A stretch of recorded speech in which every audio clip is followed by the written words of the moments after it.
Continue to follow the state funeral of Queen Elizabeth II, a culmination of 10 days of mourning. And throughout this period, we've been getting some special insight from residents who live Niagara-on-the-Lake, Ontario. Special reports really for the past week or so on what this farewell and change of leadership means to Canadians.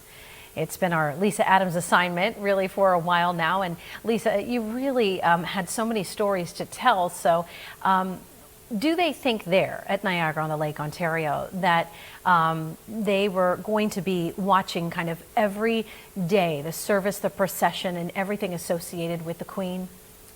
Oh, they most certainly were. Several of the people I talked with last week were already watching coverage around the clock, and today was something not seen since the passing of Winston Churchill, and something not likely to be seen again because of the Queen's stature and her long reign.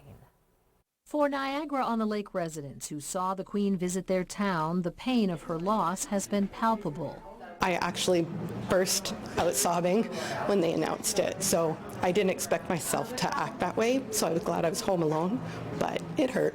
The Ontario residents we met have been watching news coverage around the clock from the time of the Queen's passing through a day of funeral services, processions, and pomp and circumstance. I know I have been, and again, I mentioned I'm generations removed. I was one, but to me it's still a very, very important, part of our lives. So as the Queen's chapter formally ends and the page turns to the reign of King Charles III, what do they expect from his leadership? King Charles I'm sure, will take on his duties and roles and responsibilities with as much passion and seriousness as his mother did. And the Lord Mayor hopes that now King Charles visits Niagara-on-the-Lake as his mother did. And I'm sure that he will represent us in a way that we can all be proud.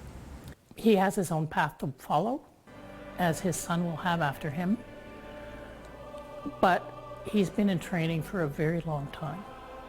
So I think that length of time under her tutelage, he'll be fine and will walk the walk. And as hard as it is to say goodbye to a reign that will likely never see its equal, they are ready for what's ahead. I think we have to be ready for the King because, it's his time.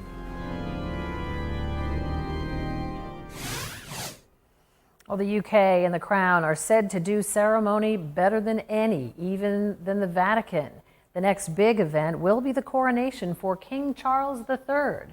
But they'll savor this historic moment for a time, and that is expected to come next year. Live in the studio, Lisa Adams, Erie News Now.